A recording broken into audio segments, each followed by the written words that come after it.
Shalom warga kerajaan. Hari ini ketika saudara melihat apa yang saya sampaikan hari ini, kita merayakan yaitu sebagai bangsa Indonesia, ya, merayakan yaitu hari raya kenaikan Tuhan Yesus ke sorga.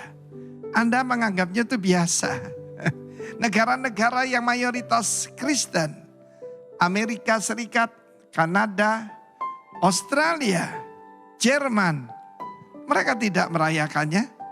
Cuma ada 11 negara, tetapi yang khusus adalah Indonesia. Saya lihat itu, ya. Bagaimana justru di tempat kita merayakan kenaikan Tuhan. Baik, di dalam Kisah Rasul pasal pertama dikatakan Yesus naik ke sorga. Itu suatu perjalanan dari Getsemani ketika dia berdoa. Lalu kemudian Golgota, dia disalibkan, ya. Kemudian grave, dimasukkan dalam kubur. Sedikit sekali orang bicara tentang Yesus dikuburkan. Benar-benar dikuburkan, saudaraku. Lalu kemudian bagaimana dia mengalami kebangkitan, ya. Kebangkitan, saudara, ya. Lalu kemudian terakhir dia dinaikkan ke surga. Di situ yang menarik adalah firman Tuhan mengatakan ada 2 orang laki-laki yang berkata kepada murid-murid Yesus, 500 pasang mata. Ini tidak mungkin salah karena bukan tengah malam.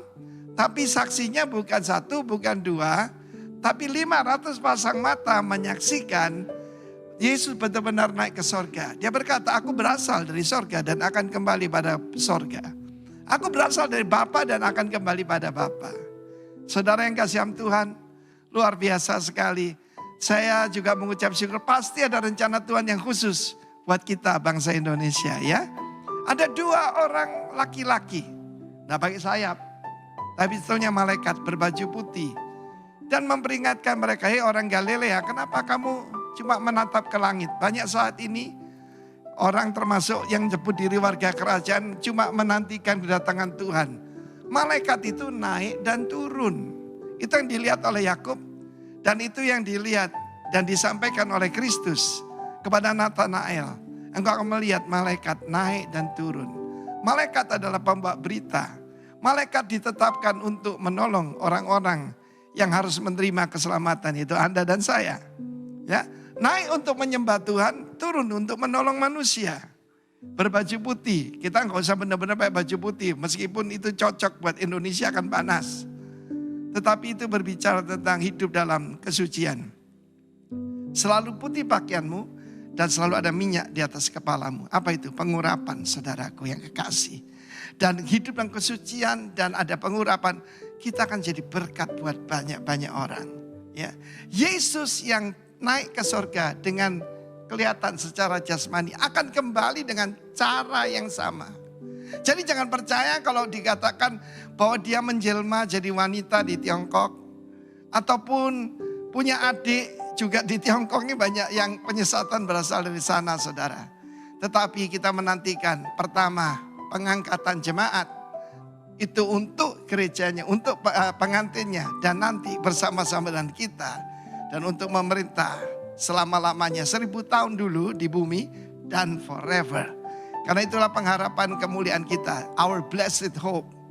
Dia yang naik ke sorga. Duduk sebelah kanan Allah yang maha kuasa. Tempat yang maha tinggi. Dia bukan akan memerintah. Dia sedang memerintah. Terpujilah nama Tuhan. From glory to glory. Itulah yaitu destiny saudara dan saya. From glory to glory. Warga kerajaan. Haleluya. Amin. Warga kerajaan yang dikasih Tuhan. Seperti yang disampaikan Bapak Gembala Senior kita tadi tentang kenaikan Kristus ke surga. Tidak ada salahnya pagi ini saya ingin kembali ke sana di bawah judul Semua Untuk Kita. Sebuah refleksi kenaikan Tuhan Yesus ke surga. Refleksi itu adalah bercermin, mengambil pantulan dari peristiwa. Bukan sekedar mengulang cerita. Perhatikan, refleksi adalah mengambil hikmah dari sebuah peristiwa. Bukan sekedar memahami cerita belaka. Refleksi lebih jauh, belajar tentang kenapa peristiwa itu terjadi dan bagaimana saya warga kerajaan yang hidup di zaman akhir ini juga bisa memiliki hasrat, hati, semangat yang sama dengan Tuhan kita Yesus Kristus. Bersama katakan amin. Warga kerajaan yang dikasihi Tuhan, selamat kenaikan Kristus ke surga. Saya bersyukur tadi gembala senior kita menyampaikan tidak banyak negara, tidak sampai 15 negara yang secara resmi menyatakan sebagai hari libur. Tapi puji Tuhan Indonesia, bapak-bapak bangsa kita, founding fathers kita sudah merumuskan ini dan mengambil bagian bahwa ini sesuatu yang perlu dirayakan. Dan kita juga bersamaan menjadi perekat, bukan? Kalau kemarin hari yang sama tanggal 13, saudara-saudara kita kaum muslimin juga merayakan Idul Fitri. Sesuatu yang tidak ada di negara lain. Ini luar biasa saudaraku ya. Dan kita para pekerja, Rebo, Kamis, Jumat sampai Sabtu, Minggu ini bisa libur. Dan besok kita mulai, ayo rame kita bekerja lagi. Baik. Ayat yang sama yang saya tulis juga di Morning Division dan tadi juga disinggung oleh adik Tina, kita berangkat dari sini. Sebab Kristus bukan masuk ke dalam tempat kudus buatan tangan manusia yang hanya merupakan gambaran saja dari yang sebenarnya, tetapi ke dalam surga sendiri untuk, highlight merahnya, menghadap hadirat Allah guna kepentingan kita. Ayat ini begitu keras. Seminggu terakhir bahkan sebelum kenaikan, betapa sebetulnya yang Tuhan lakukan semua itu untuk kita. Jadi jangan dipikir Tuhan Yesus naik ke surga, duduk di sebelah kanan Allah, itu pensiun, purna tugas.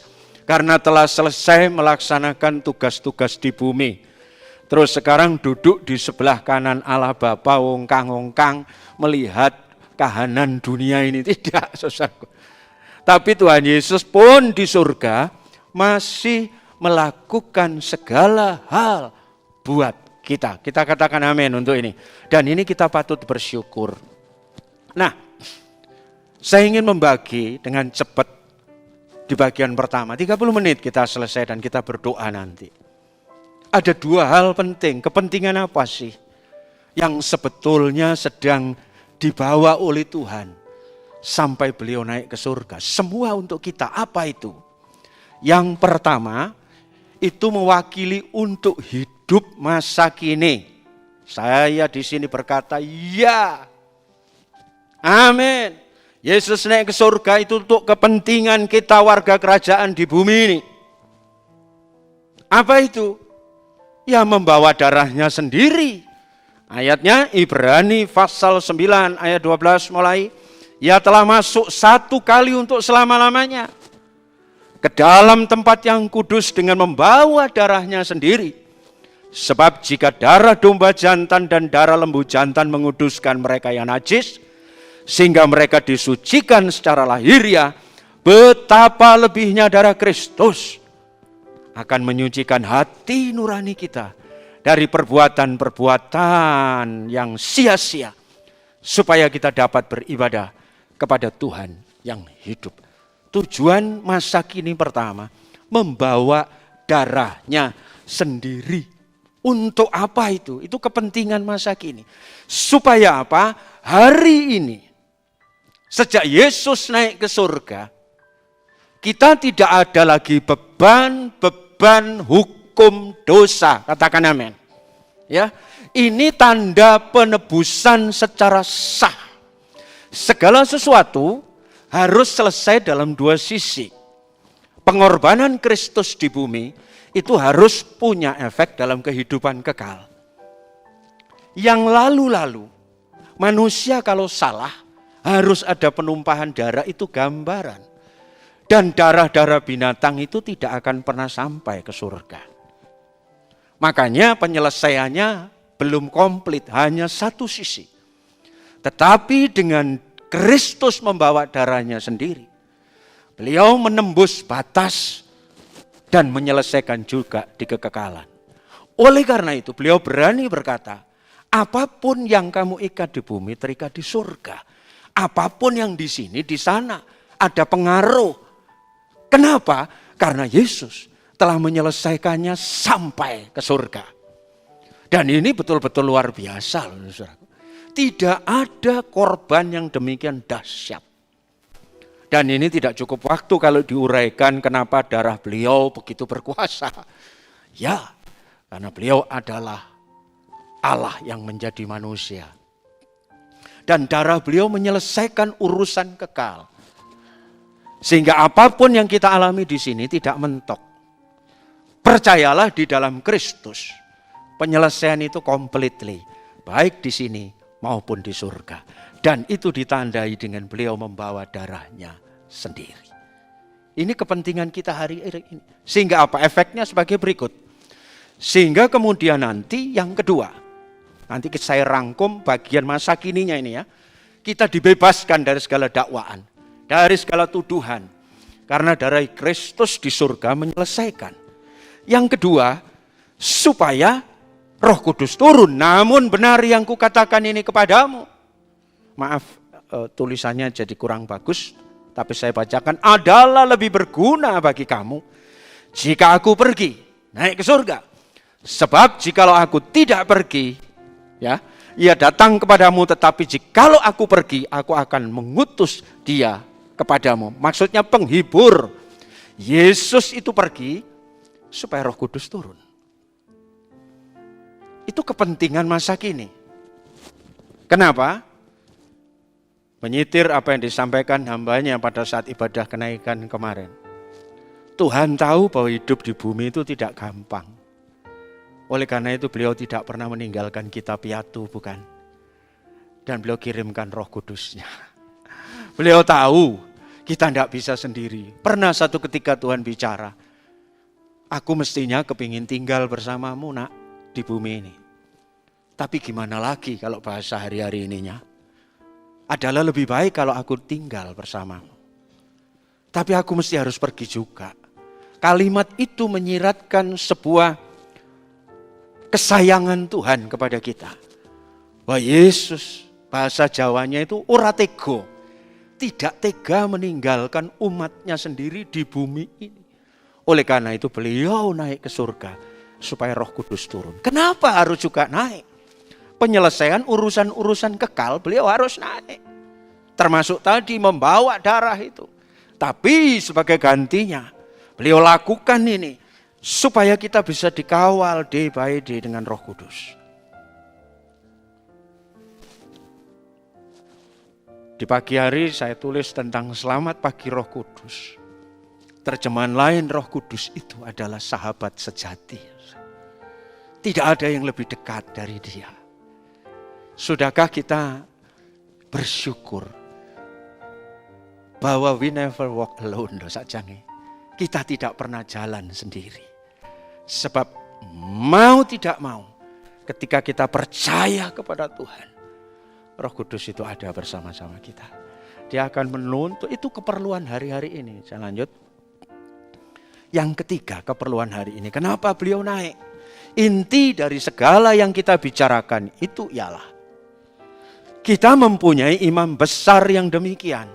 Yang tadi, yang duduk di sebelah kanan, tahta yang maha besar di surga. Dan selanjutnya Ibrani pasal 8. Yang ketiga kepentingan masa kini, supaya Yesus bisa jadi imam besar abadi buat kita.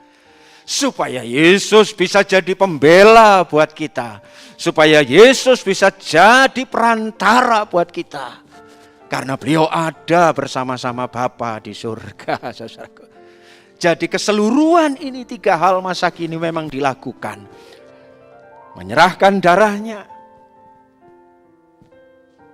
Supaya Roh Kudus turun di satu sisi. Tapi berikutnya beliau bersama-sama dengan Bapanya. Selalu siap sedia untuk menjawab segala keluh kesah kita di bumi. Itulah tugas seorang imam besar yang tidak pernah pergi dari hadirat Bapanya.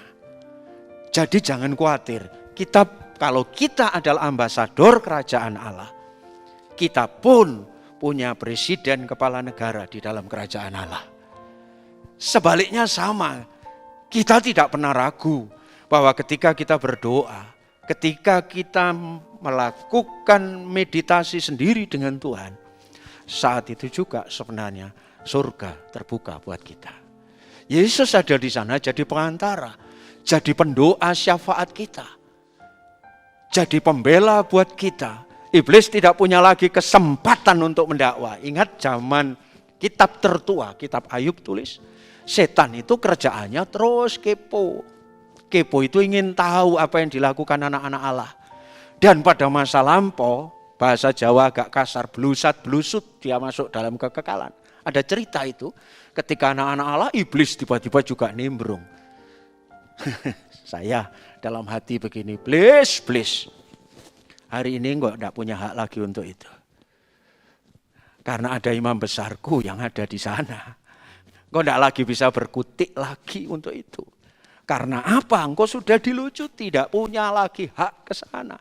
Dan Yesus selalu ada senantiasa buat kita. Setan itu mendakwa. Tapi pada saat yang sama Bapa di sana ngomong, no Bapa, dia percaya kepadaku. Dia ada di dalam aku. Setan betul memang. Si A itu Andreas itu hidupnya tidak benar. Ya aku tahu. Dulu. Tapi sekarang dia ada di dalam aku. Kamu tidak ada lagi urusan dengan dia. Kamu urusan dengan aku macam-macam. Katakan amin. Orang benar itu punya pembela, saudaraku. Iblis itu kerjaannya mendakwa, cari salah terus. Tapi kepuji Tuhan. Ada satu sobat kita yang setia. Bapak Ibu yang cukup senior tentu tahu lagu itu. Ada satu sobatku yang setia, tak pernah dia tinggalkan diriku, dan seterusnya. Tembang kenangan nanti ya. Apa artinya? Beliau selalu ada di sana. Jadi pembela buat kita. Itu kepentingan hari ini. Jalan sendiri kita tidak pernah, karena kita didampingi terus. Dan kalau ada apa-apa, standby beliau membela di sana. Dan urusan-urusan dosa, kutuk dan sebagainya telah diselesaikan dengan darahnya. Bukankah ini semua untuk kita? Itu tujuan beliau naik ke surga yang masa kini. Yang masa depan ada dua. Yaitu yang pertama, tadi Bapak Gembala Senior kita singgung, menyediakan tempat buat kita. Yohanes 14 ayat 2, di rumah Bapakku banyak tempat tinggal. Oke, jika tidak demikian, tentu aku mengatakannya kepadamu. Sebab aku pergi ke situ untuk menyediakan tempat bagimu. Kalau ayatnya saya tambahkan lagi, nanti kalau tempat itu selesai, aku akan menjemput kamu. Supaya dimanapun aku berada, kamu pun ada, dan seterusnya. Ada lagu lama juga, wah kalau kita yang lah. Ayo, tahu lagunya? Ayo. Lagu lamanya ini ada tentang bagaimana Tuhan menyiapkan tempat buat kita di sana. Kita tidak pernah sendiri lagi. Saudara, yakinkah kita bahwa sewaktu-waktu saat itu tiba, rumah kita sudah ada di sana. Karena Tuhan menyiapkan buat kita. Di bumi kalau kita kepingin sebuah tempat kita mesti DP, ngambil sesuatu. Dan itu pun kadang-kadang developernya Melayu. Nggak tepak gitu, nggak dadi omahe. Tapi ini ndak loh. Di rumahku, dalam rumah Bapakku, banyaklah tempat. Nah, saya ingat loh. Luar biasa ya. Kenapa kita gelisah? Di bumi itu semua sementara. Tapi masa depan kita adalah langit baru, bumi baru. Walaupun tadi Pak Sembala Senior kita katakan 1000 tahun itu kita akan ada di bumi. Memerintah di langit baru, bumi baru. Selanjutnya latihannya 1000 tahun pemerintah. Setelah itu kita masuk dalam kekekalan yang tidak ada taranya. 1000 tahun itu suwe. Lama itu. Dan begitu nanti itu tiba. Oh, kita akan bisa melihat semuanya begitu indah. Kepentingan kita yang akan datang apa tadi sudah disinggung juga oleh gembala senior kita. Dan berkata kepada mereka, hai orang-orang Galilea, mengapa kamu berdiri melihat ke langit? Yesus ini yang terangkat ke surga meninggalkan kamu, akan datang kembali dengan cara yang sama, seperti kamu melihat dia naik ke surga. Akan datang kembali dengan kepastian second coming, kepastian kedatangan Tuhan Yesus itu bukan isapan jempol. Karena sudah diawali dengan mi'ratipun piyambakipun. Naiknya Kristus ke surga. Pasti dia akan turun kembali. Kalau ada nabi lain berkata aku akan turun, mau nggak tahu munggah. Tapi Gusti Yesus naik dan akan turun lagi dengan cara yang sama. Dr. Lukas tulis dengan manis. Yesus ini yang terangkat ke surga meninggalkan kamu akan datang kembali dengan cara yang sama seperti kamu melihat dia naik ke surga. Inilah 5 hal penting. Kenapa Yesus harus naik ke surga? Menyangkut 2 kepentingan besar. Kepentingan masa kini 3 hal tadi.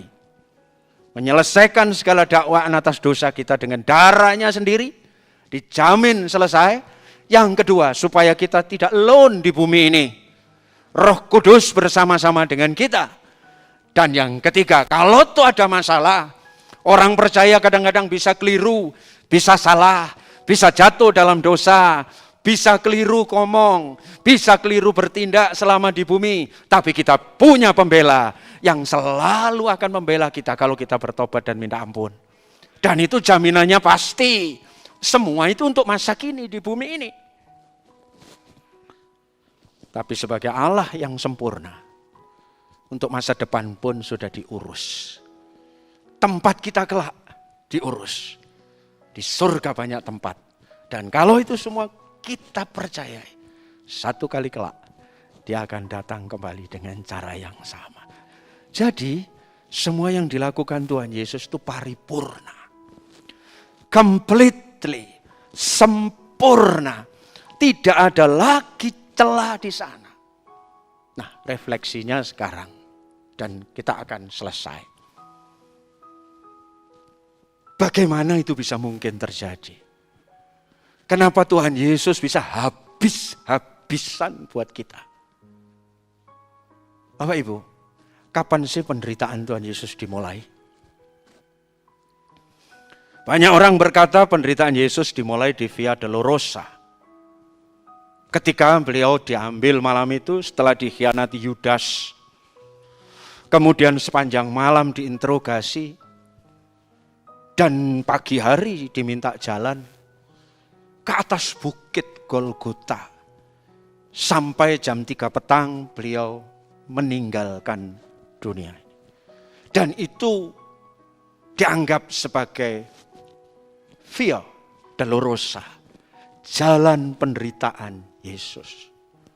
Bahkan disebut jalan salib dengan beberapa perhentian. Benarkah penderitaan Yesus itu dimulai di situ? Penderitaan Yesus sebenarnya betapa all out-nya, ini loh refleksinya yang saya dapat. Itu justru dimulai ketika Kejadian 3 ayat 15. Ketika manusia jatuh dalam dosa. Saya bayangkan hari itu ketika nubuat itu muncul ditulis oleh Musa. Kelak benih perempuan ini akan menghancurkan kepala ular. Dan tumitmu akan digigit ular itu. Itu nubuat tentang kedatangan Kristus. Dan pada saat itu juga dalam kekekalan sidang ilahi sebetulnya. Telah diambil sebuah keputusan. Bahwa Yesus harus turun. Di Kejadian dikatakan selalu baiklah kita. Itu Tritunggal. Bapa, Putra, Roh Kudus dalam kekekalan. Tapi dalam pasal 3 Kejadian ketika manusia jatuh dalam dosa. Telah diputuskan dalam sidang ilahi. Walaupun penggenapannya menunggu hampir 2000 tahun lebih. Tapi sudah diputuskan bahwa untuk menyelesaikan dosa ini. Yesus harus turun. Saat itu juga sebenarnya penderitaan sudah dimulai. Saya melihat jauh melampaui tirai. Zaman nabi-nabi, zaman nubuat, semua itu sebenarnya Yesus ada di surga tidak enak-enak. Bayangkan saudara, kalau saudara diberitahu bahwa engkau harus melakukan sesuatu yang menderita. Diberitahu tahun yang lalu. Atau diberitahu hari ini. Tapi peristiwanya nanti yang menyusahkan saudara akan terjadi tahun depan. Penderitaannya mulai kapan? Mulai hari ini ketika engkau diberi. Saya ini dulu disuntik. Kalau di sekolahan bilang, dulu namanya cublian, ingat saudara zaman dulu itu. Vaksinasi, suntik. Diberitahu tanggal sekian akan suntik itu sudah menderita. Walaupun belum suntik. Bisa nangkep ini ya saudara ya. Penderitaan itu bukan terjadi pada saat hari-harinya saja sebetulnya. Tapi saat peristiwa itu terjadi. Saat keputusan itu dibuat, Yesus sudah menderita. Betapa saudara bisa masuk behind-nya sekarang. Betapa luar biasanya Yesus itu. Luar biasa. Dari yang tidak terbatas kemudian, lah bagaimana caranya Bapak? Kalau Bapak memutuskan saya, Bapak sudah terlanjur nubuat di Kejadian 3:15. Tidak ada cara lain, Sus. Kamu mesti turun. Lah terus gimana saya ini Allah? Gampang. Kamu harus jadi manusia. Ya, saya jadi manusia. Kan jadi terbatas. Ya, kamu terbatas. Bagaimana caranya? Ya, nanti Roh Kudus akan menghinggapi seorang perawan. Dan dari situ kamu akan dilahirkan. Dan sorry, you tidak bisa milih di Prima Husada atau di mana. Kamu harus ada di kandang. Aduh. Dan ingat, bayi pun kamu sudah dikejar-kejar nanti. Kamu harus ngungsi ke Mesir. Belum cukup. Orang-orang di kampungmu akan menolakmu nanti di Nazaret. Belum cukup. Murid-muridmu akan mengkhianatimu. Belum cukup. Bangsamu akan menolakmu. Belum cukup. Kau akan mati di atas kayu salib. Betapa itu. Sesuatu yang gak terpikirkan. Tapi Yesus dengan gagah katakan, yes sir, saya siap melaksanakannya. Dan seluruh nubuatan digenapi. Tidak melenceng satupun. Kenapa bisa seperti itu? Jawabannya ini. Karena Yesus telah selesai dengan dirinya. Yuk katakan amin. Ini refleksi puncak kenaikan Yesus. Saya menyeru dari mimbar ini. Ayo kita belajar lewat kenaikan Kristus ini. Kita mulai belajar mulai hari ini. Ayo kita selesai dengan diri kita sendiri. Katakan amin. Yesus yang adalah Allah, hendaklah kamu dalam hidupmu bersama. Menaruh pikiran dan perasaan juga yang terdapat dalam Kristus Yesus. Kita diminta punya pikiran, perasaan yang seperti Yesus. Yang dalam rupa Allah. Tidak menganggap kesetaraan dengan Tuhan itu sebagai milik yang harus dipertahankan. Melainkan telah mengosongkan dirinya dalam kurung no reputation. Dan mengambil rupa seorang hamba. Dan menjadi sama dengan manusia. Dalam kalimat ini saya punya bayangan gini. Berarti Yesus itu waktu kecil betul-betul jadi manusia. Di bumi beliau itu 100%, 100% manusia, tidak menggunakan kesaktiannya. Sehingga kalau kecil kembung ya ikut kembung, enteng-entengi ya enteng-entengi. Gumoh ya melok gumoh. Loh iya loh saudaraku. Gusti Yesus itu tidak manusia setengah dewa. Yang turun ke bumi dengan kesaktiannya, tidak. Tapi dalam teologi tersendiri yang disebut kenosis, dia itu mengosongkan dirinya penuh. Dan mengambil rupa seorang manusia. Dalam keadaan sebagai manusia merendahkan dirinya taat sampai mati di kayu salib. Ini puncak refleksi kenaikan Kristus. Semua dilakukan untuk kita. Yang mendorong itu apa? Ada banyak orang karena kasihnya. Tapi saya temukan ini. Karena Yesus telah selesai dengan dirinya. Orang yang selesai dengan dirinya itu all out untuk segala sesuatu, katakan amin. Iya, orang yang selesai dengan dirinya itu nothing to lose untuk apapun.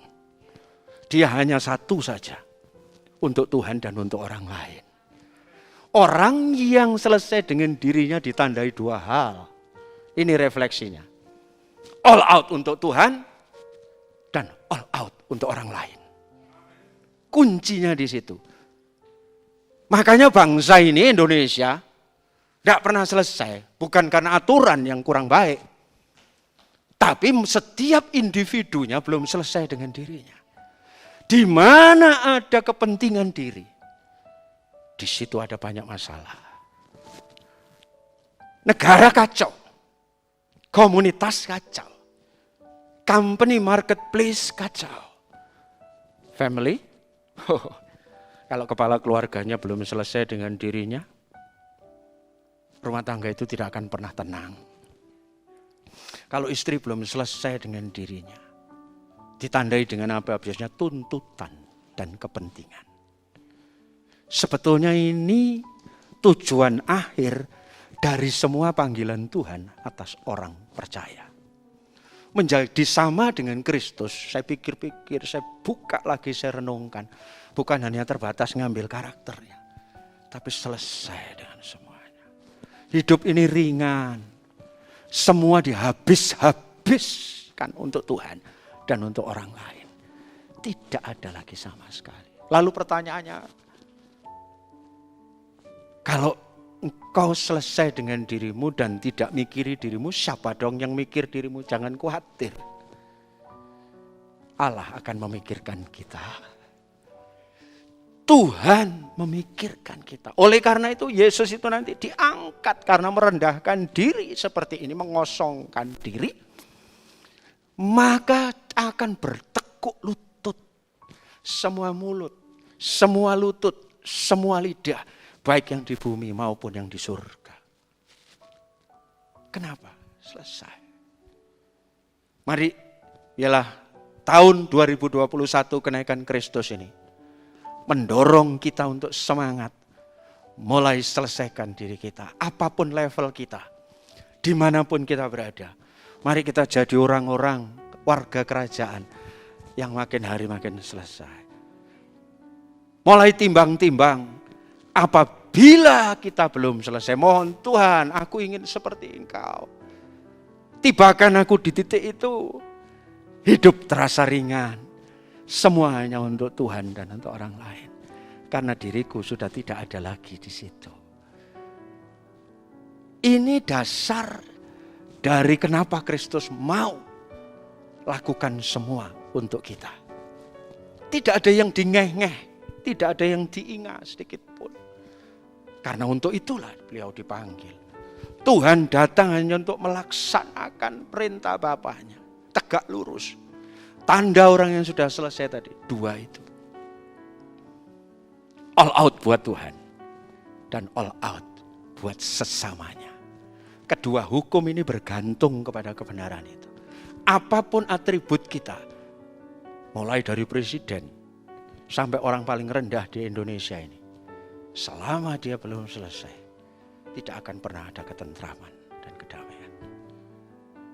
Karena selalu ikut saja di situ. Sumbernya di situ, diri ini. Gini saudara ya, kita harus belajar caranya, mulai tegas terhadap diri sendiri. Diri saudara, itu bukan dirimu. Perhatikan ini. Renungan yang lebih jauh itu begitu. Kita itu, Anda itu bukan Anda. Loh kok bingung ya? Jangan terlalu membela dirimu. Karena kamu sebetulnya bukan dirimu. Makanya Petrus katakan, Rasul Paulus, aku yang ada dalam aku bukannya aku. Tapi Kristus yang ada di dalam aku. Kita sudah dibeli, harganya lunas dibayar. Kita tidak punya hak atas diri. Makanya kadang-kadang diri harus dimarahi. Begitu saya mulai berada di dalam satu tekanan aku, itu saya berhak marah dengan Roh Kudus terhadap aku, begitu, supaya kembali mengikuti firman Tuhan. Itu musuh terbesar yang harus kita taklukkan menjelang kedatangan Tuhan ini. Supaya apa? Supaya seluruh kebenarannya itu nyata dalam hidup kita. Kita mesti berani face to face dan katakan tidak. Ketika firman Tuhan, saya punya target misalnya baca firman Tuhan. 1 pasal, 2 pasal, 3 pasal. Saudara tahu, aku maunya apa? Aduh capek. Aduh besok aja lah. Kamu pekerja loh, enggak pernah libur 365 hari. Mumpung hari raya prei. Mulai Rebo itu mulai boleh tidak aktif kan? Dan baru aktif lagi Senin. Sudah waktunya santai dengan keluarga. Enak-enakan. Sudah gampang itu nanti aktif lagi. Masa terus-terusan begitu? Hang out lah seneng-seneng. Nikmati kahanan. Apalagi bahasanya dirubah halan-halan sekarang. Apa enggak boleh? Boleh. Tapi baca firman Tuhan. Kalau daging ini mulai ngomong, aduh sudah nanti aja lah. Saat itu Anda harus berani konfrontasi dengan dirimu yang itu loh maksudnya. Itu cara kita mulai mematikan dan mengosongkan supaya kita selesai dengan diri. Musuhi itu diri yang itu. Dan kita ngomong tidak. Aku tetap harus baca firman. Baca firman. Dan banyak hal lain. Ampuni, aduh Tuhan. Sakit hatiku. Yang sakit hati itu bukan Kristus yang ada di dalammu. Yang adalah manusia baru. Yang sakit itu sisa-sisa diri yang belum habis dalam diri kita. Itulah yang perlu diperangi. Dan banyak hal lain. Ayo, ini refleksi kenaikan Kristus untuk warga kerajaan baik yang onsite maupun yang online. Kalau kita mau melihat perubahan langit menjadi biru lagi. Dan semuanya jadi indah. Selesaikan mulai dari diri kita sendiri. Sebab begini, orang yang belum selesai dengan dirinya sendiri tidak dapat melayani Tuhan sepenuhnya. Selesai. Kalau toh melayani pasti ada maunya. Ini setahun sekali kita merefleksi. Karena saya melihat kenaikan Kristus ini penting sekali. Tuntas semuanya untuk kita. Tapi sebaliknya hanya orang yang sudah selesai dengan dirinya yang bisa juga bermanfaat buat orang lain. Saudara, warga kerajaan yang dikasihi Tuhan, ayo kita berlomba-lomba. Sudah the end of May, harus mulai tahun ini, hari-hari ini ketika kita merayakan Kristus naik ke surga. Tanpa itu kita tidak akan mendapat saripatinya. Bagaimana hubungan suami istri? Kalau masing-masing sudah selesai, keluargamu akan anggur baru senantiasa terbit di sana. Katakan amin. Karena suami tidak lagi mementingkan dirinya. Dan istri pun akan betul-betul menjadi Ester yang aja. Banyak orang lelah dengan hal itu. Lelah, saking lelahnya orang Jawa biasa, yo wis ben, tak lakoni wae. Salah saudaraku. Kita mesti selesai dengan diri kita. Hei mama-mama, eser-eser, jangan pernah lelah. Engkau harus selesai dengan dirimu. Dan katakan selesai. Mulai ditandai tidak ada tuntutan lagi. Kita ngomong ke Tuhan, berkati suamimu. Suami-suami jangan kau capek. Kau harus tetap selesai. Cara Tuhan itu ajaib. Anak-anak dan orang tua, atasan dan bawahan, para pelayan Tuhan, ayo masing-masing kita berlomba-lomba. Kita selesai dengan diri kita masing-masing. Dan fokus kepada Allah. Supaya apa? Supaya kita bisa melayani Tuhan dengan sepenuh hati. Rumah tangga saudara akan jadi rumah tangga yang surga ada di rumah kita. Ketika masing-masing kita sudah selesai dengan diri. Saya senyum loh ini selalu. Karena pakai masker ya jadi tidak kelihatan. Kita selesai, ayo enak begitu. Tidak mulet aja dengan suami istri terus pecoan. Tapi hari ini saudara berita baik ini. Menantu, mertua, anak orang tua, tetangga, kanan kiri. Ayo, yes, aku selesai. Please, aku hanya untuk Tuhan dan untuk orang lain. Urusanku akan diurus oleh Tuhan. Saya senang quote Salah satu quote itu Rasul Paulus ya di Efesus 3 itu. Aku berdoa supaya kamu bersama-sama dengan segala orang kudus dapat memahami, saudara. Kalau kita udah selesai akhirnya, kita dapat memahami betapa lebarnya dan panjangnya dan tingginya dan dalamnya kasih Kristus itu. Dan dapat mengenal kasih itu sekalipun ia melampaui segala pengetahuan. Amin. Masuki fase itu, saudara. Begitu kita selesai, Tuhan tiba-tiba karuniakan kepada kita kasih Kristus yang tinggi, lebar, dan dalam itu. Sehingga tidak ada lagi di dalam hati kita segala sesuatu yang tidak berkenan kepada Allah. Terakhir, Tony Campulo bilang begini, lucu ya ini ya. God's carry your picture in his wallet. Tuhan itu membawa fotomu loh di dalam dompetnya setiap waktu. Saudara, saya lucu-lucu ini ya, lucu. Tapi saya ngomong thank you Tuhan. Engkau bisa kayak begitu itu. Sampai dimanapun, sampai ke surga. Kalau dibuka itu, ada foto kita di dompetnya Tuhan. Kebanyakan dari kita bawa foto itu kenapa sih? Katanya Cak Lontong kadang-kadang ya kita lihat foto. Ada temennya ini. Tahu kemudian, loh kok ada foto istrimu? Oh iya, apa kamu karena cinta dengan dia sehingga ada di pundak? Supaya aku kalau saking takutnya, sehingga foto itu selalu kubawa kemana-mana, bukan itu saudaraku. Tetapi karena Yesus sangat mengasihi kita. Ayo kita jadikan refleksi kenaikan Kristus hari ini berlomba-lomba untuk selesai dengan diri kita. Wis tak enak-enak. Hidup kita akan ringan, langkah-langkah kita akan ringan. Dan segala sesuatu akan diatur oleh Tuhan. Tuhan memberkati, selamat merayakan kenaikan Kristus, dan selamat menikmati kasih-Nya. Ingat, foto saudara ada di dompetnya Tuhan setiap waktu. Tuhan memberkati.